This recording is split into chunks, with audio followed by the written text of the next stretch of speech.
देखिए बेटा, अब इसमें हमारी 2 एंट्रीज़ रहती हैं, फिर उसके बाद ये आपका कंप्लीट होगा।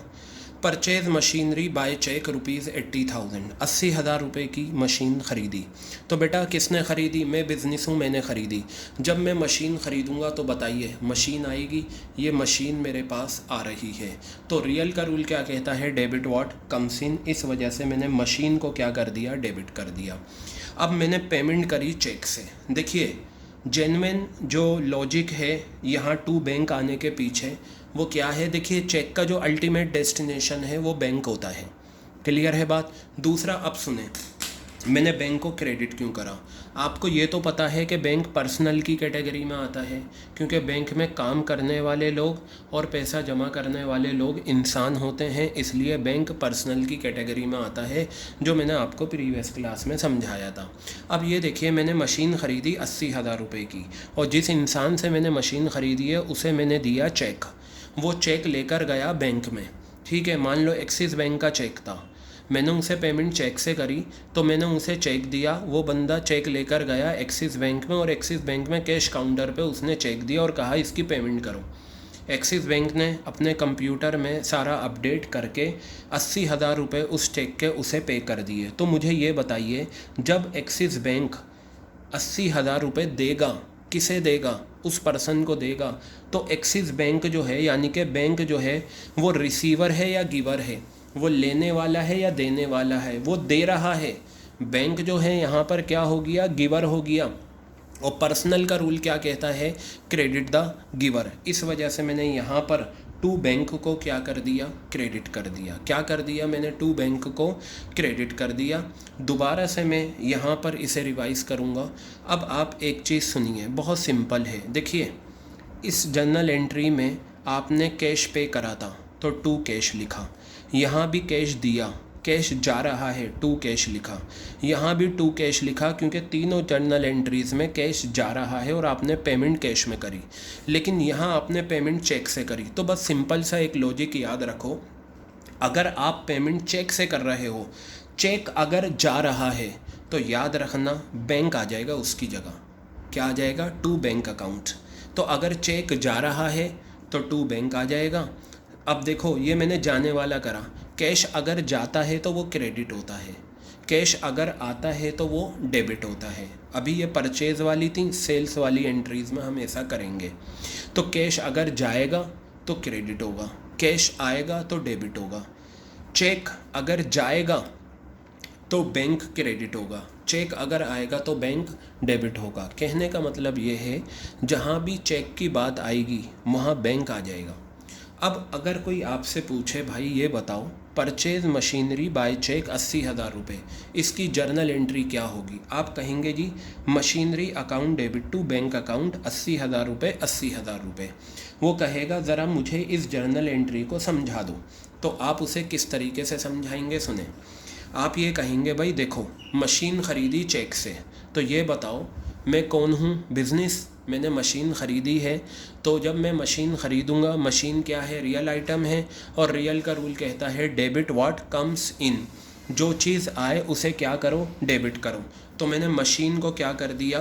डेबिट कर दिया। इस पर रियल का रूल लग गया, तो वो समझ जाएगा, हाँ जी, मशीन जो यहाँ डेबिट हुई है वो रियल के रूल से हुई है। किसकी वजह से हुई है? रियल का रूल यहाँ पर लगा है। अब वो ये कहेगा टू बैंक जो आपने यहाँ लिखा, इसे भी समझाओ कैसे आया। तो आप उसे ये समझाएंगे कि देखो, जब हमने मशीन ख़रीदी हमने पेमेंट चेक से करी, तो जिस पर्सन को हमने चेक दिया वो पर्सन वो चेक बैंक में लेकर गया, बैंक से कहा भाई इसकी पेमेंट कर दो। जब बैंक उस चेक की पेमेंट देगा तो बैंक उस सिचुएशन में रिसीवर होगा या गिवर होगा? हम कहेंगे भाई गिवर होगा, क्योंकि बैंक 80,000 रुपये दे रहा है। और पर्सनल का रूल क्या कहता है?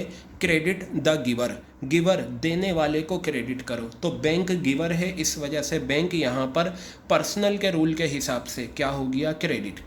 ये तो था इसका जेन्युइन रीज़न। अपने समझने के लिए, अकाउंट्स में करने के लिए, बस मेरी बात याद रखना, अगर चेक जाए, ये जो फिंगर है ये चेक जाने की बता रहा हूँ, चेक जाए तो बैंक को क्रेडिट कर देना, कैश जाए तो कैश को क्रेडिट कर देना। आई थिंक ये आपके समझ में आ गया। अब देखिए जो मैंने 4th में समझाया वही 5th में है। Purchase building by cheque 22 March 35,000, building खरीदी 35,000 की। तो बेटा ये डेट मैंने यहाँ पर लिखी। अब ये बताइए मैंने बिल्डिंग खरीदी है तो बिल्डिंग क्या है, रियल आइटम है, और रियल का रूल कहता है जब हम बिल्डिंग खरीदेंगे तो बिल्डिंग हमारे पास आएगी, और रियल का रूल कहता है डेबिट व्हाट कम्स इन, जो चीज़ आए उसे डेबिट करो। तो बिल्डिंग क्या हो गई, डेबिट हो गई। आ गया। अब ये बताओ बिल्डिंग को ख़रीदने के बदले आपके पास से क्या गया, चेक गया। चेक अगर जाता है तो बैंक क्या हो जाएगा, क्रेडिट। क्लियर हो गई बात। तो ये 5 जर्नल एंट्रीज मैंने आपके सामने करी, एक ट्रांजैक्शन की एक जर्नल एंट्री, एक ट्रांजैक्शन की एक जर्नल एंट्री। तो बेटा इन 5 जर्नल एंट्रीज में आप देखिए, यहाँ आपने मशीन ख़रीदी, यहाँ कंप्यूटर ख़रीदा, यहाँ फर्नीचर ख़रीदा, फिर यहाँ मशीन ख़रीदी, यहाँ बिल्डिंग ख़रीदी।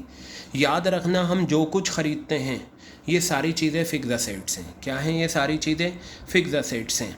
हम जो कुछ ख़रीदेंगे, जो भी असेट्स हम ख़रीद रहे हैं वो डेबिट हो जाएगी, क्योंकि वो रियल होती है। क्या होती है, फिक्स असेट्स हमेशा क्या होती हैं, रियल होती हैं। जो भी हम ख़रीदेंगे, देखिए मैंने यहाँ मशीन ख़रीदी, मैंने मशीन को डेबिट करा, मैंने कंप्यूटर ख़रीदा, कंप्यूटर को डेबिट, फर्नीचर ख़रीदा, फर्नीचर को डेबिट, मशीन ख़रीदी, मशीन को डेबिट, बिल्डिंग ख़रीदी, बिल्डिंग को डेबिट। तो ये 5 चीज़ें मैंने ख़रीदी, ये मेरे पास आई। रियल का रूल कहता है जो आ रहा है उसे डेबिट कर दो, डेबिट व्हाट कम्स इन। तो इन 5 एंट्रीज में जो डेबिट हुआ है वो रियल का रूल लगा है। अब यहाँ देखो मेरे पास से कैश गया, रियल का रूल कहता है जो जाए वो क्रेडिट। कैश जा रहा है, कैश क्रेडिट।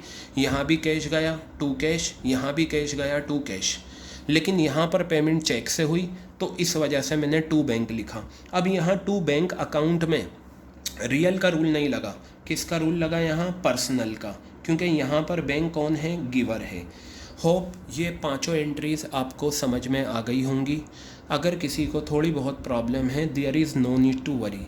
जो हम कल की क्लास करेंगे, इन दैट क्लास ऑल्सो यही आना जाना लेना देना ये सब चलता रहेगा, और एक टाइम ऐसा आएगा कि आप बिल्कुल आसानी से कर पाओगे। बस इतना याद रखना, जब भी मैंने सारी पहले परचेज़ वाली ली, जब भी हम कोई चीज़ ख़रीदेंगे तो वो रियल होती है और उसे हम क्या कर देते हैं, डेबिट कर देते हैं। तो girls, hope you understand these journal entries in proper manner. If you face any problem you can ask me again and again. Is it clear?